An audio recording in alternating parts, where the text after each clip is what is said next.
En este último video para este módulo, haremos una recapitulación de los posibles roles que suelen tener los geofísicos en proyectos de integración y mostraremos algunos ejemplos de caso de estudio donde se han utilizado los principios de física de roca, interpretaciones sísmicas y combinación de atributos para la caracterización de yacimientos. Recordemos que uno de los principales objetivos de la integración de la física de rocas y la caracterización sísmica de yacimientos es, como vimos desde el primer video, buscar la manera de reducir incertidumbre a la hora de entender y explicar la extensión, conexión o compartimentalización de yacimientos, especialmente cuando se cuenta con poco control de pozos. Hemos comentado a lo largo del módulo que existen innumerables posibilidades de modelos, unos más optimistas, otros más pesimistas, pero que sin perforar un nuevo pozo en la mitad de la sección, no sería posible estar completamente seguros de la continuidad o no de los yacimientos. Es por eso que únicamente a través de la integración de los datos de pozo con interpretación sísmica, que a veces son necesarias las inversiones, se podrá obtener propiedades físicas de las rocas para poder distinguir los yacimientos con hidrocarburos. El rol del geofísico será el de asegurar que los procedimientos de diseño de patrones de adquisición, de procesamiento, acondicionamiento, etc., preserven las amplitudes sísmicas para poder relacionarlas con propiedades de yacimientos. Además, el control de calidad a cada paso y los procesos de interacción con las otras disciplinas reducirán las incertidumbres y permitirán reducir riesgos a cada paso. Sin embargo, es necesario siempre recordar que la sísmica es y será siempre un método de recolección de datos potenciales y deberá ser tomado como tal. Esto es, debido a que a lo largo de cada paso, los geofísicos hacemos uso de grandes asunciones que, aunque nos alejan un poco de la realidad, siguen siendo suficientemente útiles y los resultados favorables demuestran su eficiencia. Sin embargo, tanto la resolución vertical, el ruido, entre otros muchos factores, deberán siempre ser tomados en cuenta a la hora de utilizar la sísmica para interpretar y como entrada a procesos avanzados como son la inversión sísmica. El trabajar con la data sísmica permite grandes avances en el entendimiento del subsuelo y la distribución y potencial económico de hidrocarburos en los yacimientos. La continuidad de las reflexiones sísmicas nos permite definir la estructura impuesta en las discontinuidades de la señal debido a las fuerzas tectónicas y sus efectos durante la historia geológica. Seguir la continuidad de reflectores y hacer mapas de estructura es, por lo tanto, la actividad más básica y más tradicional de la interpretación sísmica. Algunas herramientas que facilitan la interpretación de las señales sísmicas son el acondicionamiento a través del uso de múltiples opciones de filtrado orientado estructuralmente. La interpretación estratigráfica y la detección de anomalías de amplitud que puedan estar relacionadas con acumulaciones de hidrocarburos juegan también un papel vital en el aporte que pueden dar los geofísicos. El entendimiento de las posibles causas de dichas anomalías y la habilidad de descartar su presencia por meras combinaciones de entonación, cambios litológicos, etc., ha demostrado ser una gran utilidad en la disminución del riesgo de exploración y producción de hidrocarburos. En temas anteriores, resumíamos los aportes de la sísmica para la identificación de algunos de los elementos básicos del sistema petrolero, haciendo énfasis en que para los yacimientos convencionales, la sísmica juega un papel importante en la definición de trampas y para establecer las relaciones de tiempo geológico. Pero que a su vez era necesario, por ejemplo, la inversión sísmica para entender mejor las propiedades de roca que podrían estar relacionadas con la calidad de yacimiento y fluidos en los poros. Como parte de las responsabilidades del geofísico, discutíamos también el impacto que podía tener el acondicionamiento y mejoramiento de datos en los resultados finales.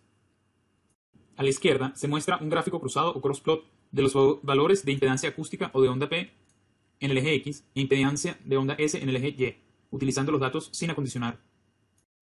En este gráfico se destacan zonas que deberían indicar valores de yacimiento con alta porosidad, pero donde hay una gran dispersión debido al ruido en la sísmica. El ruido causa que zonas que no deberían pertenecer al yacimiento sean clasificadas como yacimientos con buena porosidad por encima del horizonte del tope del yacimiento. Es necesario entonces el acondicionamiento de datos, no solamente de pozo, sino también sísmico, en los gathers y en los stacks para asegurar un resultado coherente. Veamos ahora algunos ejemplos de casos de estudio de integración de las geociencias para minimizar la incertidumbre de presencia de hidrocarburos en los yacimientos. En este primer ejemplo, Fashagba y otros trabajaron con una sísmica de aguas profundas costa afuera de Nigeria. Ellos interpretaron los principales yacimientos S2000 y S1000 como parte de un sistema de canales débilmente confinados y de alto potencial exploratorio. Utilizaron el carácter de la sísmica para interpretar elementos arquitectónicos, estratigráficos como canales, secuencias de levees, complejos de transporte masivo, etc. Muy rápidamente, pero como nosotros mencionamos en un video pasado, Fashagba y otros utilizaron la técnica de fijarse en el reflector correspondiente al fondo marino para asumir la fase de la sísmica como cero, ya que identificaron un gran pico correspondiente al contraste de impedancia del agua con el fondo marino.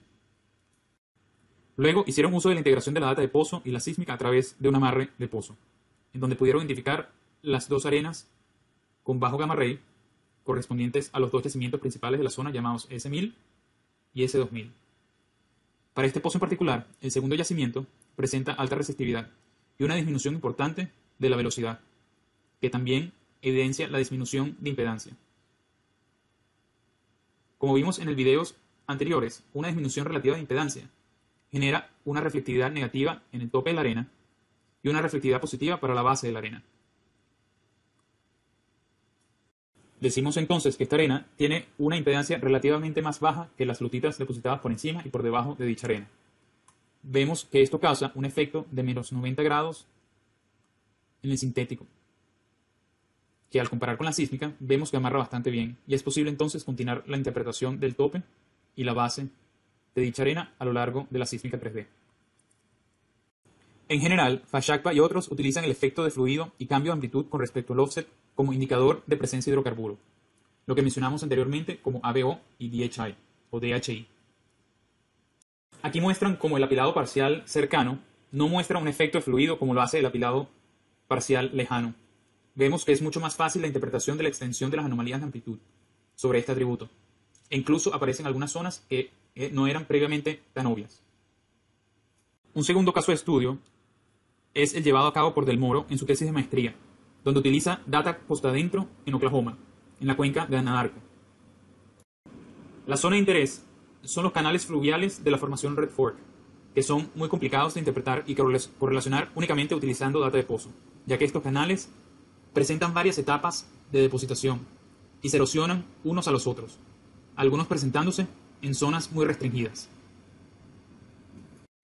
La interpretación de la data sísmica sigue siendo bastante complicada, pero es posible hacer uso de los marcadores y horizontes regionales para luego utilizarlos como referencia para las extracciones.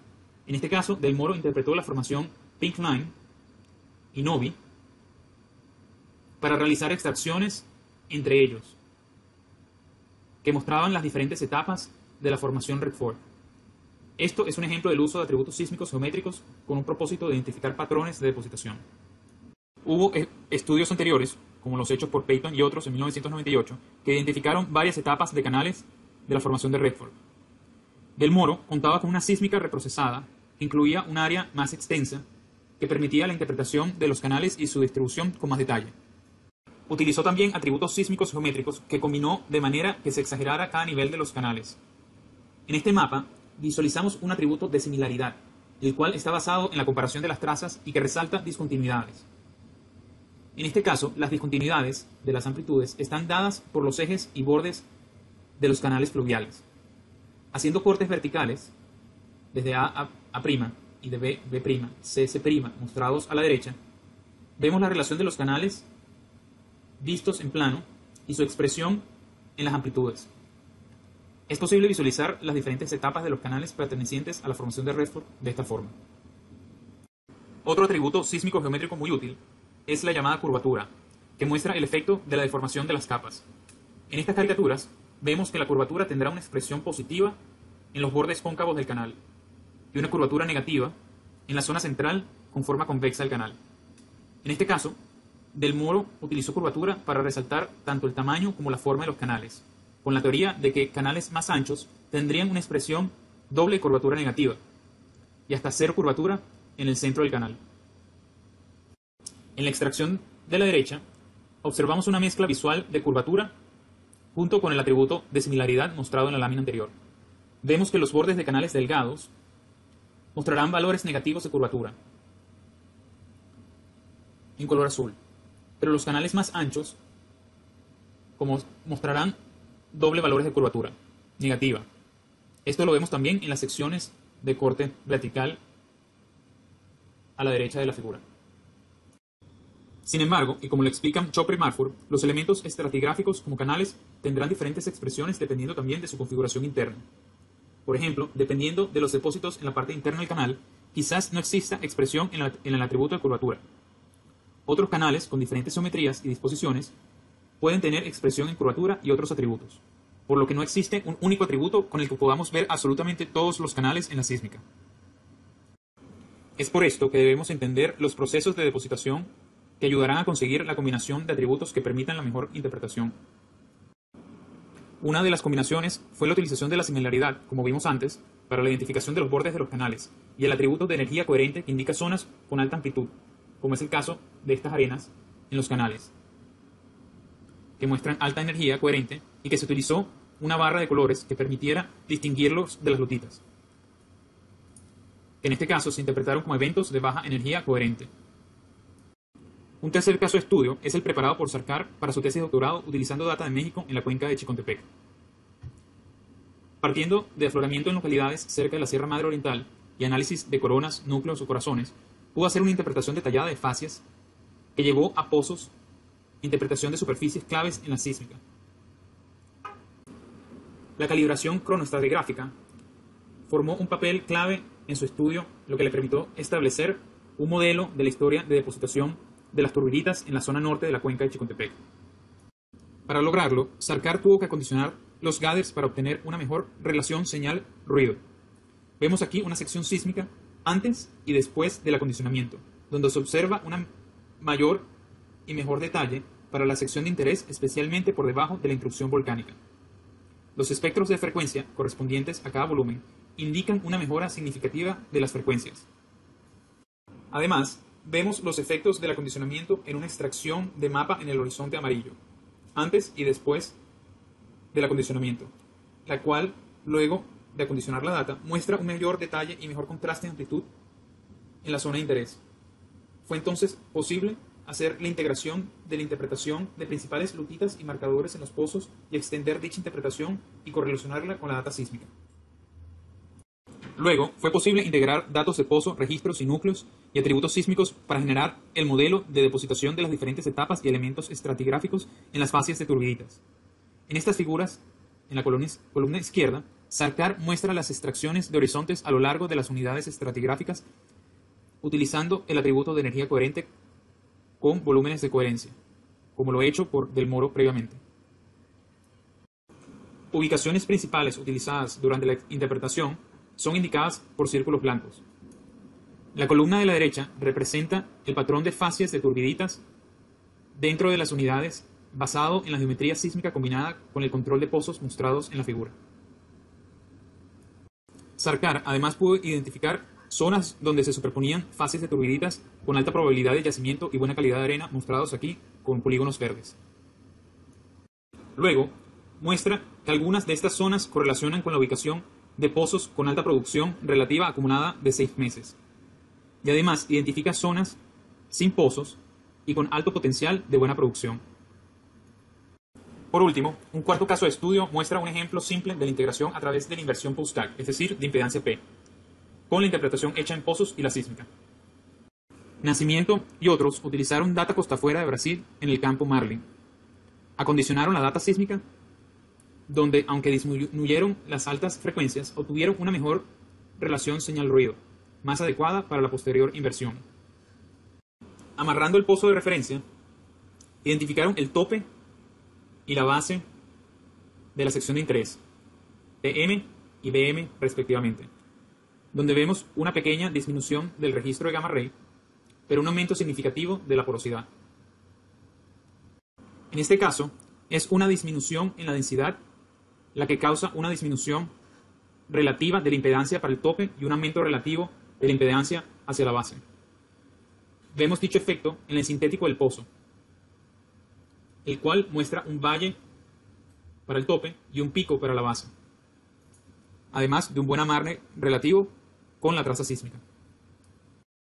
Luego del amarre de pozo, Nacimiento y otros pudieron interpretar los horizontes guías para la construcción del modelo de baja frecuencia y obtener posteriormente la inversión sísmica de impedancia P.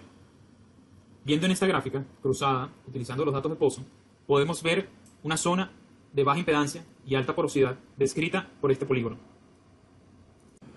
Como vemos en la sección sísmica, dicho polígono coincide con la ubicación del principal yacimiento Marlin, mostrando valores de impedancia que estarían relacionados con altas porosidades. Luego, Nacimiento y otros construyeron un volumen de porosidad del cual extrajeron un mapa, el cual muestra altas porosidades en zonas cercanas a los pozos 1 y 2. Y quizás más importante, indican zonas a evitar con menos porosidades, quizás entre los pozos 2 y 3. Para concluir este viaje por los principios de modelos de física de roca y caracterización sísmica de yacimiento, quisiera tomar las palabras de quien fue el presidente de la Asociación Americana de Geólogos Petroleros AAPG, John Lawrence, quien dice que, aunque los modelos son importantes, no deben confundirse con la realidad. Pienso que es sumamente importante recordar que cualquier modelo, sea simple o extremadamente complicado, y que utilicemos para poder entender los yacimientos y litologías que estudiemos, será siempre un modelo propenso al error. Sin embargo, siguen siendo importantes y útiles, siempre y cuando recordemos las asunciones que hacemos a cada paso. Otra cita que me pareció adecuada para compartir es esta de Alistair Brown, quien dice que el peligro de la interpretación sísmica es pensar que todo lo que vemos es geología. Recordemos siempre que la sísmica es un método potencial y que representa cambios relativos de las propiedades de las rocas en el subsuelo y que, aun haciendo uso de tecnologías avanzadas como la inversión, siempre dependeremos tanto de los registros de pozos, interpretaciones de horizontes, asunciones, etc. Sin embargo, y como mostramos en esta presentación, siguen siendo muy útiles los análisis de física de roca y su integración con la caracterización sísmica para identificar zonas con yacimientos potenciales propicios para la exploración y producción de hidrocarburos. Muchísimas gracias. Ha sido un placer acompañarlos en esta introducción